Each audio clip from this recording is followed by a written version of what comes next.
يعني إيه روماتويد وإيه هي أعراضه؟ وهل الروماتويد هو نفسه الروماتيزم ولا في فرق بينهم؟ لو عايز تعرف يبقى أنت محتاج تشوف الفيديو ده.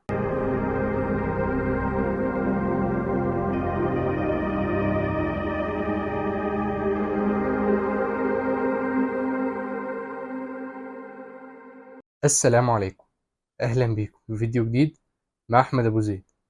في البداية لازم نوضح نقطة معينة، وهي إيه الفرق بين الروماتويد والروماتيزم؟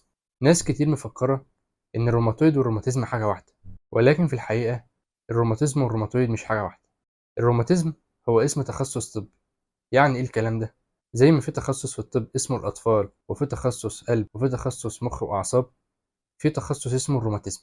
أمال إيه الروماتويد ده يا أبو حميد؟ الروماتويد أحد الأمراض المناعية اللي بتندرج تحت تخصص الروماتيزم.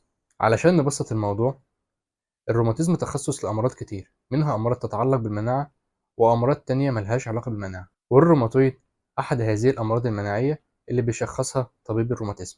يعني إيه روماتويد؟ الروماتويد أرثرايتس أو التهاب المفاصل الروماتيدي هو مرض مناعي مزمن، واللي بيحصل إن خلايا المناعة بتهاجم مفاصل جسمك وتعمل التهاب وتهيج في السائل الزلالي اللي هو السينوفيال فلويد اللي بيحيط بالمفاصل، وده بيؤدي إلى زيادة سمك السائل ده، فيبدأ إنه يدمر الغضاريف والعظام اللي موجودة في المفصل، وبينتج عنه تشوهات في المفاصل اللي تعرضت للهجوم المناعي. مرض الروماتويد ممكن يهاجم أكتر من مفصل في وقت واحد، وعادة بيأثر على مفاصل الإيد والمعصم والركبة. ومش بس كده، ده ممكن يخرج عن نطاق المفاصل ويعمل مشاكل في القلب والعين والرئة والجهاز العصبي. والإحصائيات بتقول إن مرض الروماتويد بيصيب السيدات أكتر من الرجال بمرتين أو 3. أعراض الروماتويد: تورم واحمرار المفاصل، وعشان محدش يتخض لازم يكون التورم مستمر وحصل أكتر من مرة. بمعنى آخر، إنك تلاقي المفاصل المصابة ديت بتورم بشكل مستمر. تصلب المفاصل، بمعنى لما تقوم من النوم وتيجي تحرك جسمك تحس بصعوبة في تحريك المفاصل المصابة.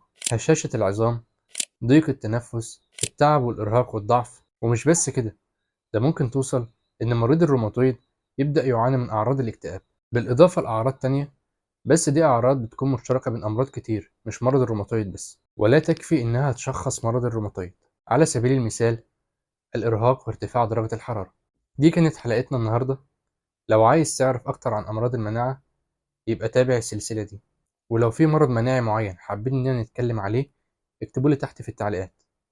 وبس كده، سلام.